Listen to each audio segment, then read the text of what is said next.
Someone once said that politics is, of course, showbiz for ugly people.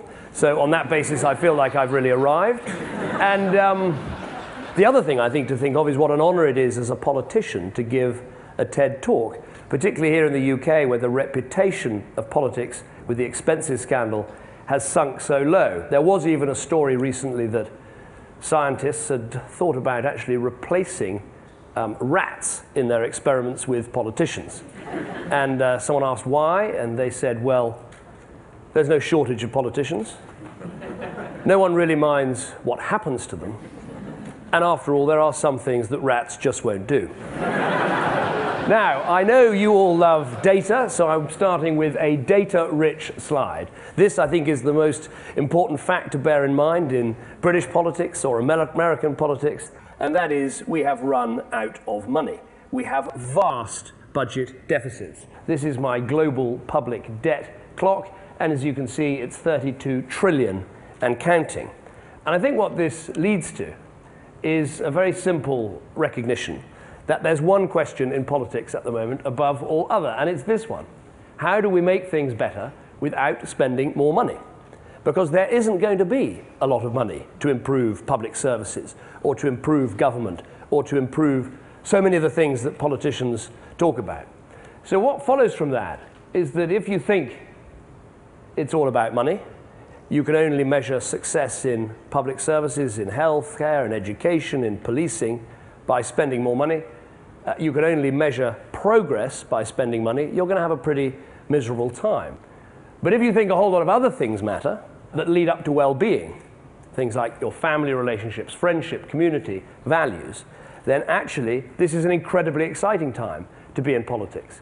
And the really simple argument I want to make tonight, the really straightforward argument is this, that if we combine the right political philosophy, the right political thinking with the incredible information revolution that has taken place and that all of you know so much more about than I do, I think there's an incredible opportunity to actually remake politics, remake government, remake public services, and achieve what's up on that slide, which is a big increase in our well-being. That's the argument I want to make tonight. So starting with the political philosophy. Now, I'm not saying for a minute that British Conservatives have all the answers. Of course we don't. But there are two things at heart that I think drive a Conservative philosophy that are really relevant to this whole debate. The first is this. We believe that if you give people more power and control over their lives, if you give people more choice, if you put them in the driving seat, then actually you can create a stronger and better society. And if you marry this fact with the incredible abundance of information that we have in our world today, I think you can completely, as I've said, remake politics, remake government, remake your public services. The second thing we believe in going with the grain of human nature. Politics and politicians will only succeed if they actually try and treat with people as they are rather than as they would like them to be. Now, if you combine this very simple, very conservative thought, go with the grain of human nature, with all the advances in behavioral economics, some of which we're just hearing about, again, I think we can achieve a real increase in well-being, in happiness, in a stronger society, without necessarily having to spend a whole lot more money. Now, why do I think now is the moment to make this argument? Well, I'm afraid you're going to have to suffer a short, condensed history lesson about what I would say are the three passages of history. The pre-bureaucratic age, the bureaucratic age, and what we now live in, which I think is a post-bureaucratic age. A simpler way of thinking of it is that we have gone from a world of local control, then we went to a world of central control, and now we're in a world of people control. Local power, central power, now people power. Now, here is King Canute. King, 1,000 years ago, thought he could turn back the waves, couldn't turn back the waves, couldn't actually turn back very much. Because if you were king 1,000 years ago, while it still took hours and hours and weeks to traverse your own country, there wasn't much you were in charge of. You weren't in charge of policing, justice, education, health, welfare. You could just about go to war And that was about it. This was the pre-bureaucratic age, an age in which everything had to be local. You had to have local control because there was no nationally available information, because travel was so restricted. So this was the pre-bureaucratic age. Next part of the COD history lesson, the lovely picture of the British Industrial Revolution. Suddenly all sorts of transport, travel, information were possible, and this gave birth to what I like to call the bureaucratic age, and hopefully this slide is going to morph beautifully. There we are. Suddenly you have the big, strong central state. It was able, but only it was able, to organize healthcare, education, policing, justice, and it was a world of, as I say, not local power, but now central power. It had sucked all that power up from the localities. It was able to do that itself. The next great stage, which all of you are so familiar with, the massive information revolution. Just consider this one fact. 100 years ago, sending these 10 words cost $50. Right now, here we are, linked up to Long Beach and everywhere else and all these secret locations for a fraction of that cost, and we can send and receive huge quantities of information without it costing anything. So we're now living in a post-bureaucratic age where genuine people power is possible. Now, what does this mean for our politics, for our public services, for our government? Well, I can't, in the time I've got, give huge numbers of examples, but let me just give a few of the ways that life can change.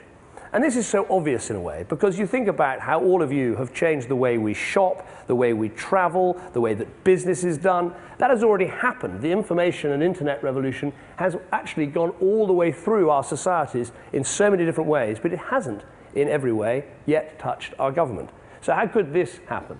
Well, I think there are three chief ways that it should make an enormous difference: in transparency, in greater choice, and in accountability, in giving us that genuine people power.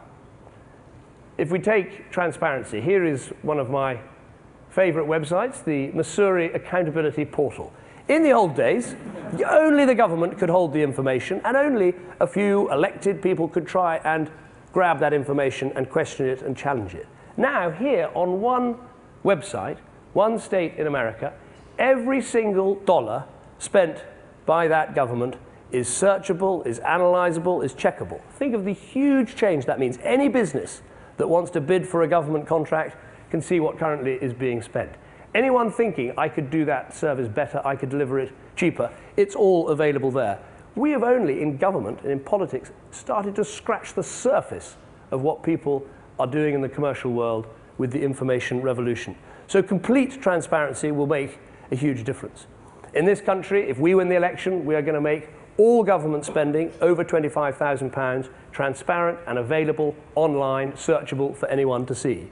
We're going to make every contract, we're announcing this today, available on the internet so anyone can see what the terms are, what the conditions are, driving huge value for money, but also huge increases, I believe, in well-being as well.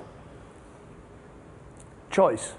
Now, you all shop online, compare online, do everything online, and yet this revolution has hardly touched the surface of public services like education or healthcare or policing. And you're going to see this change massively with the information. We should be making this change with the information revolution in our country with searchable health sites, so you can see what operations work out properly, what records doctors have, the cleanliness of hospitals, who does best at infection control. All of the information that would once be locked in a Department of Health is now available for all of us to see. And the third of these big changes, accountability. This, I think, is a huge change. It is a crime map. This is a crime map from Chicago. So instead of having a situation where only the police have the information about which crimes are committed where, and we have to employ people in government to try and hold the police to account, suddenly we've got this vast opportunity for people power, where we as citizens can see what crimes are being committed, where, when, and by whom, and we can hold the police to account. And you can see this, it looks a bit like a chef's hat, but actually that's an assault, the one in blue. You can see what crime is committed where, and you have the opportunity to hold your police force to account. So those three ways, transparency, accountability, and choice, will make a huge difference. Now, I also said the other principle that I think we should work on is understanding of people, is recognizing that going with the grain of human nature, you can achieve so much more. Now, we've got a huge revolution in understanding of why people behave in the way that they do, and a great opportunity to put that knowledge and information to greater use. We're working with some of these people, we're being advised by some of these people, as was said, to try and bring all their experience to book. Let me just give you one example that I think is incredibly simple and I love. We want to get people to be more energy efficient. Why? It cuts fuel poverty, it cuts their bills, and it cuts carbon emissions at the same time. How do you do it? Well, we've had government information campaigns over the years when they tell you to switch off the lights when you leave the home. We even had one government minister once told us to brush our teeth in the dark. I don't think they lasted very long. Look at what this does. This is a simple piece of behavioral economics. The best way to get someone to cut their electricity bill is to show them their own spending, to show them what their neighbors are spending, and then show what an energy-conscious neighbor is spending. That sort of behavioral economics can transform people's behavior in a way that all the bullying and all the information and all the badgering from a government cannot possibly achieve. Other examples are recycling. We all know we need to recycle more. How do we make it happen? All the proof from America is that actually if you pay people to recycle, if you give them a carrot rather than a stick, you can transform their behavior. So what does all this add up to? Here are my two favorite US speeches of the last 50 years. Obviously, here we have JFK with that incredibly simple and powerful formulation. Ask not what your country can do for you, but ask what you can do for your country.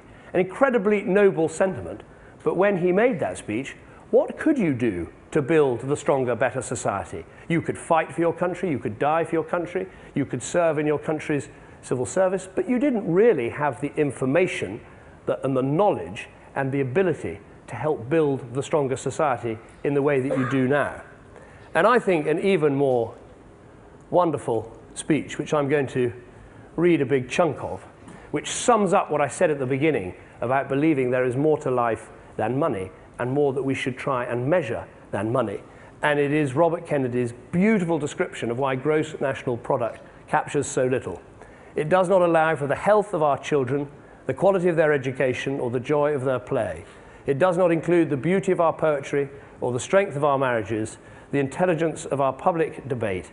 It measures neither our wit nor our courage, neither our wisdom nor our learning, neither our compassion nor our devotion to our country. It measures everything, in short, except that which makes life worthwhile.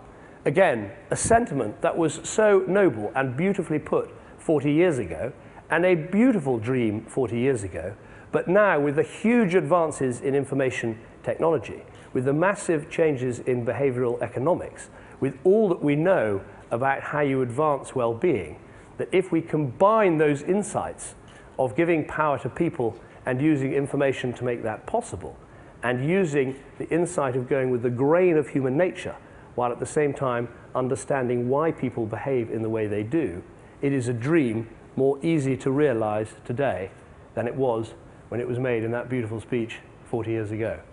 Thank you.